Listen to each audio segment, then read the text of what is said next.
hello my little Oreos, welcome back to another Jack's listener. This part is where, it's kind of like the confession, but also it gets ruined by a pick-me. So, I know nobody asked for this, but I kind of thought it'd be a good idea, because, I kind of want it to be like, where Jax tries to confess to you, but somehow it always gets ruined in the end, so he has to do something very elaborate so he can confess. So, one of the many people like Clocky were getting extracted as she was losing her mind because she was so tired of being in this place that she almost lost it. But Ribbit was able to calm her down enough to make her turn back to normal. She did kind of still was able to have like this kind of like glitchy stuff on her still. Kane was able to remove it, but not all of it. Soon after, somebody new joined. Nobody extracted though, because like the system kind of thought someone had already extracted, so they added somebody new.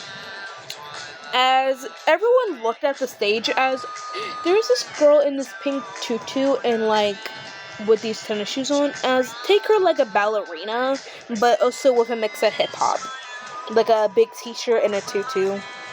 Take it like that.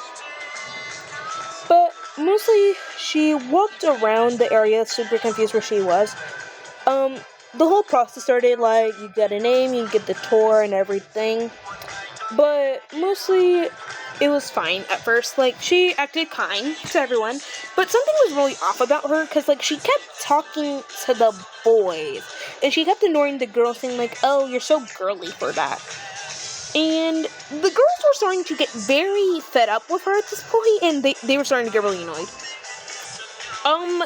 The girl decided to make a very big mistake being rude to Ribbit right in front of Jax, because, like, one, Jax was really overprotective of his friends, well, only people he technically liked, as she had walked over to her saying, like, hey, is that actually what you wear all day? Yeah, this is what I wear every single day. I like it. What about it? I just mean, like, it doesn't really look like it would fit you well, you know, like boys wouldn't really like that, you know? Not to intrude, but, let me ask you something. You're the person to talk. You're a person in a fat pink tutu. You cannot be talking. What do you mean? I'm just being honest. I'm just giving my honest opinion. I know, but one, did you have to say it so nasty? Because, like, in my opinion, I wouldn't be saying anything about anybody's outfits or looks. Because, like, one, you're the main person wearing a big fat tutu. And not to say that you literally look like a fool right now. You look more than a fool than literally Cosmo. No offense, Cosmo. Oh, I know. But you are someone not to talk. If you have so much smack to talk, then I have enough smack to give you the quarantine rights to say what I have to. So I do advise, if you do not want me to cuss you out, you should leave. And now. But leave. I don't give a shit. And I do advise, if you don't want anybody else cussing you out, you should leave. And now. Whatever. The pick-me left as, her name was Sophie. No offense to Sophie's, okay? I'm sorry. No offense to Sophie's, okay? Sophie's, I like the name Sophie, okay? I'm just using the name because I just came out on the spot. After a while, the girl tried to talk to Kinger, and he kind of made the very big mistake because Queenie was right there. Hey, Kinger, is that your name? Yes, it is. What about it? You look really nice in that t-shirt. I'm not wearing a t-shirt. It's a robe. Yeah, I know. Queenie looks at this girl dead in her face and told her to back off before she literally gets hurt.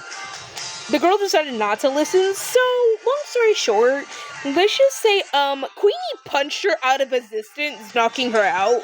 She literally told her if she ever does that thing ever again, she'll make sure she has no other teeth or bones left. Queenie was, like, kind of like an overprotective mom bear, like a mama bear, but also towards her husband and people she loved. Because she thought everyone was family. Moon was the same way, as she was kind of like a mom figure as well. If you ever try that again, dear, I will literally make sure that you have no more freaking bone structure. Do you understand me? Yes, ma'am. Okay, now you better scatter now before I make sure that you have nothing left to lose. Okay? I'm gonna make that very clear to you. Sophie kept trying to hit on people all over and over again, and it was not working. So she tried to go after Cosmo, did not work. She tried Scratch, did not work. She even tried Kane. Moon was very protective, and she told her to back off. Jax was kind of starting to get very sick and tired of this girl, and she was literally bothering everyone and being super negative towards everyone. She was even being negative towards Gangle, and he did not accept that. He kind of didn't really like her, but he didn't hate her either. He literally was about to lose his freaking shit at this point, as she tried to be mean to Listener, as he had a problem with that. As he looked at this girl dead in her face, staring her down, saying, "If you do not back off, I'm going to make sure that you wish were never here at all." The girl literally had to back up and run away from him because he was being so scary at this point. He literally had to follow her to make sure that she would leave Listener alone. So, after a while, he thought everything was fine, everything was perfect, so he decided it would be the perfect time to confess to Listener. He pulled you aside, towards, outside, kind of, near the secret area in the beginning of my, first, Jax X Listener, where Jax Ribbit showed you that, secret spot, as he said, "Hey, Listener, I kind of have something to tell you, it's kind of important." Before he could even get a word in, Kane ruined the moment by saying, "Guys, let's go on an adventure," and he literally looked at Kane dead in his face and told him, "If you do not leave right now, I'm about to make sure you have 0 teeth in your socket, and I will shove your teeth up in your eyeball. Move, I am going to do something, Kane. It's important." He looked at him, and then back at Listener, and then back at him as he said, "Oh, sorry." Jax tried again, but it didn't work as the Sophie came over as she said, "Hey, oh, never mind." He literally turned around in a 360 of his neck saying, "I don't think you should be here right now." For the whole thing of him trying to confess, he was not able to get a word in because everyone kept ruining it. So he just said that he'll tell you another day, as you went back to your room as you just decided to go get some sleep. But Muffins would not let you sleep as they kept jumping on you because they were kind of bored. As you grabbed your little laser, pointing it at the wall, as Muffins went crazy for the laser, as they loved the red dot, as they were literally going crazy. They had the zoomies and they would not leave. After a long day, you finally felt some sleep, and it was pretty good. You kind of had some dreams.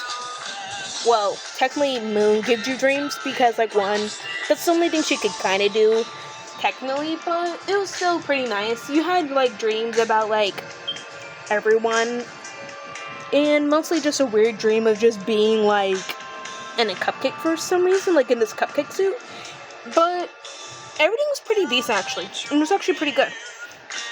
And that's it for today.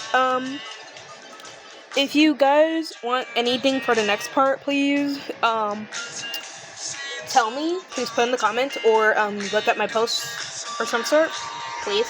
I am willing to make recommendations for the next one, but, the next one's gonna actually be the confession, and, per day I'll try to do 2 or 1, so that's what I'm gonna try to do, and that's all for today, and, have a good day.